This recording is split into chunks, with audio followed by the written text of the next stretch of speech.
3 years ago, I took out a client, and what happened that day completely transformed how I understood the power of nature. Oh, it's a message. And this particular client's name was Val, and she was a 20-year executive with a very large oil and gas company, and international one, and she'd just been laid off, like hundreds of thousands of people here in Alberta. And despite the fact that she was really successful and effective in her life, she was having difficulty pausing long enough to do the necessary reflection that she needed to do to rechart her life. So she asked me if I would take her out into nature to help her get clarity on her path. And I remember this day very clearly. I took her to a local lake, and just down the valley here, and it was late September, so there was a little bit of snow on the top of the mountains. The air was crisp. There was nobody on the trail, and the leaves were beautiful that day. It was just a perfect day to ponder life. And she came out, or what I did is I started with a sense meditation for her to switch gears. And then I invited her to walk slowly through the forest. And as she came out of this dense, sort of mature pine forest, she came into this scene. It was a fairly new burn in the last 10 years. And as she came through that threshold, she just stopped. I was a little ways ahead of her, and I remember looking back and thinking, oh, Val's having one of those powerful nature moments. And this is what I want to talk to you about today, is these powerful nature moments. You see, those who are nature-wise have an edge in today's busy, distracted world. But before I tell you the rest of Val's story, I'm going to back up just a minute and tell you another story. About 10 years ago, I started leading these yoga hiking retreats where I would combine walking meditation, yoga, and I would take them to these amazing locations in the mountains. I do snowshoe yoga retreats, and I call this eco-yoga. And after a day or two, people would often say, oh my God, Ron, I so needed that. Thank you so much. And while, I thought, great, of course they feel good. They've been outside for 2 days. And what, for me, it's just intuitive.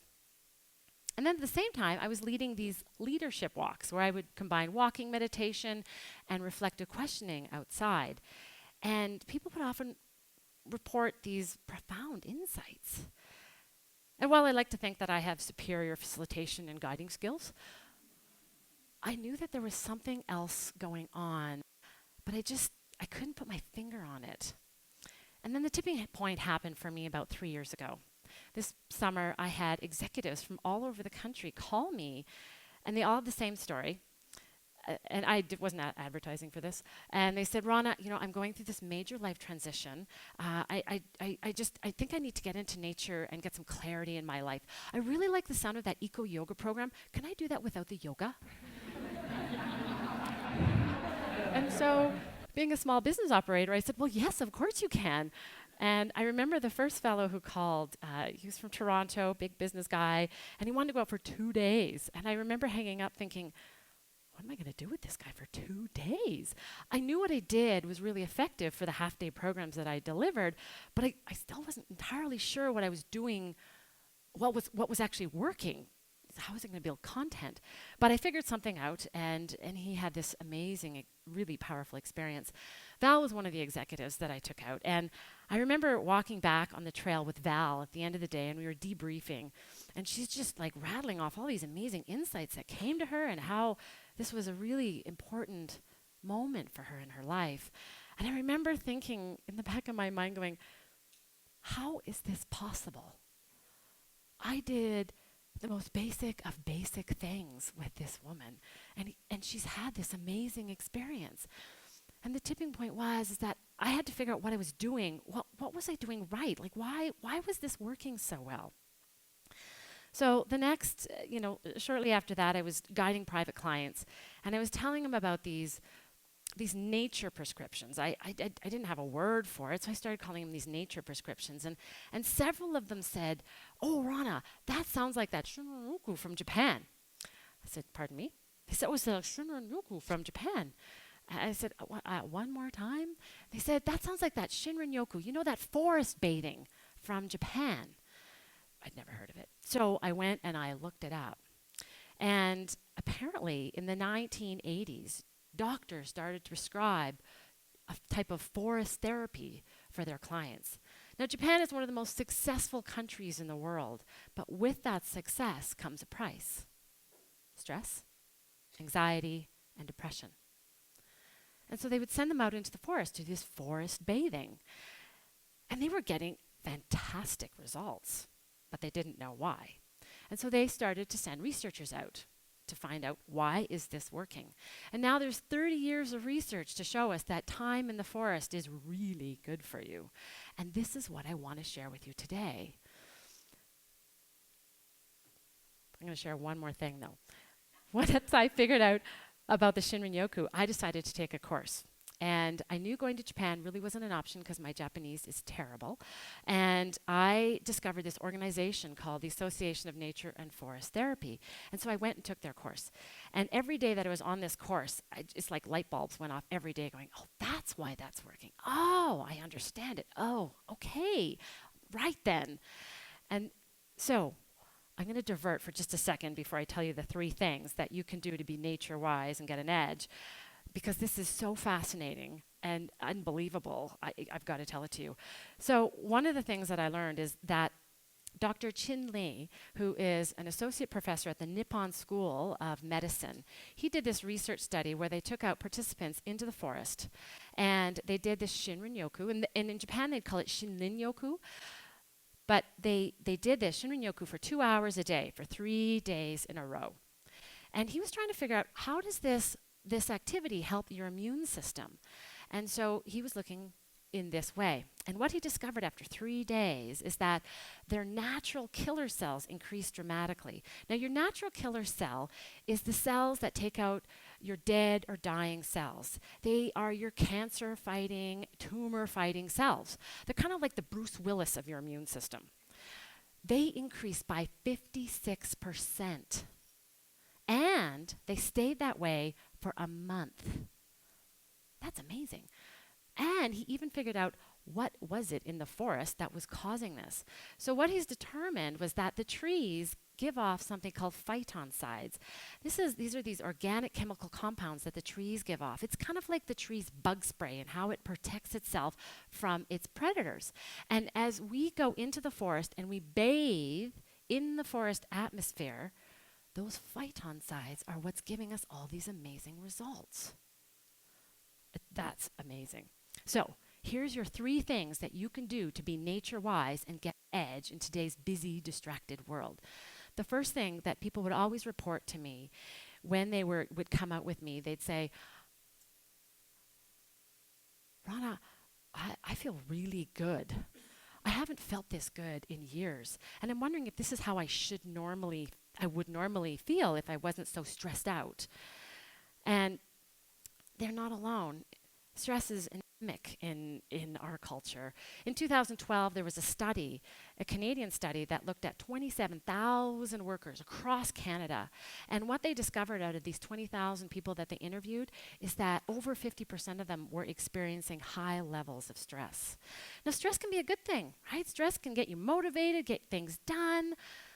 But if you experience high levels of stress for long periods of time, it wreaks havoc on your system, on your body, your mind, your emotions, your entire well-being.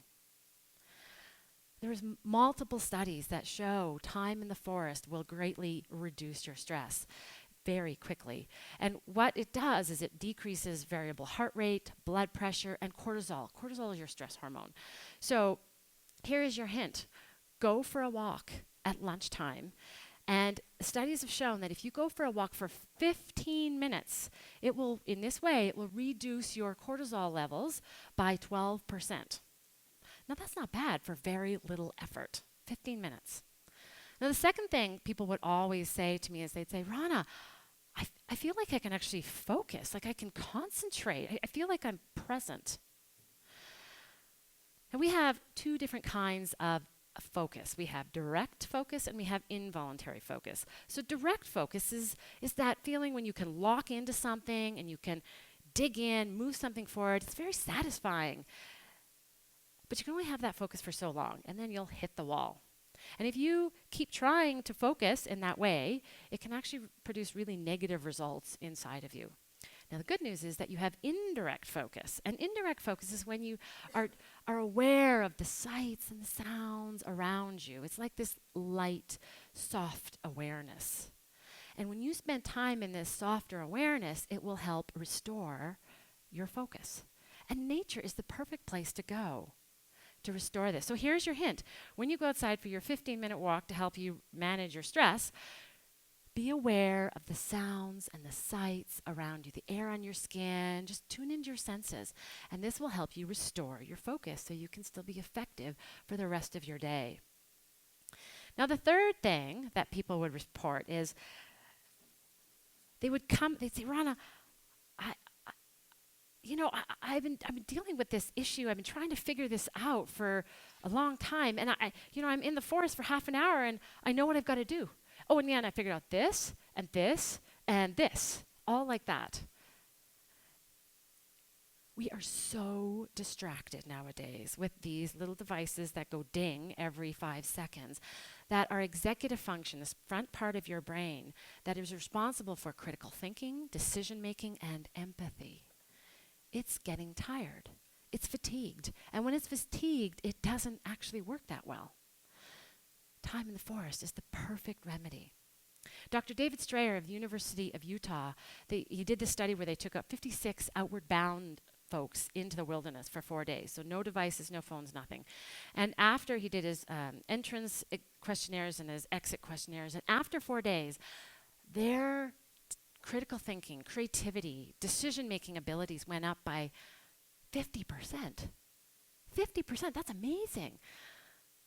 Now, the good news is you don't have to go outside for 4 days in the wilderness to relieve this area. There's lots of other studies that show when you go into nature in this way, you're going to do this for 15 minutes, and you have a light awareness, it will start to restore your executive function so you can think properly. So here's the good news, is it just on a regular basis, 15 minutes in a local park or a natural area, tuning into your senses will go a long way in giving you an edge. Now you're probably thinking, okay, well, what do you mean by this way, Ronna? Well, most people connect to nature in one or two ways. The first way we usually connect to nature is we go for a hike. We go into these amazing areas, we go with family and friends, we get some exercise, we feel great. While this is a lot of fun, you're not going to get the benefits that I'm talking about to this degree. The second way that you will get that people mostly connect to nature is they go out with a naturalist. And the naturalist will have amazing stories. They'll pull out funny things out of their packs. And you'll feel really inspired and had a great day. And while this is inspiring, you're not going to get the effects that I'm talking about to this degree. So I'm talking about a third way. A way where you slow it right down. You don't actually go very far. You tune into your senses deeply. When you look at something, you actually stand and look at it for a while. Or you take the time to really listen to the birds, feel the sensation of the wind on your skin. Bathe in the atmosphere of the forest. And it's this third way is what is going to give you an edge. So I'm going to come back to Val's story.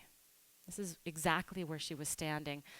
And when Val went through that threshold into this burnt-out forest, she called me over and said, Ronna, what's going on here?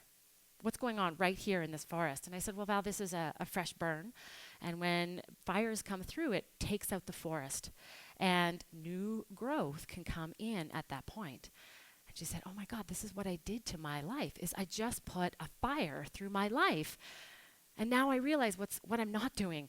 I'm so used to pushing and making things happen that I'm not allowing new growth to come forward in my life, which is what I want. And as she figured that out, it reframed the rest of her time as she started to reinvent herself. And she knew what she had to do after that. Things got very clear for her. She's now working at a job she absolutely loves, But this helped her shift gears. She also said that her time in the forest, she felt happy, like a way she hadn't felt in over a decade. That was after the first 15 minutes of the sense meditation. And then the fog started to lift. So this is my wish for you, is that you spend a little bit of time in the forest in this third way. And as you do so, that you get energized, focused, and you have clarity of thought. Thank you.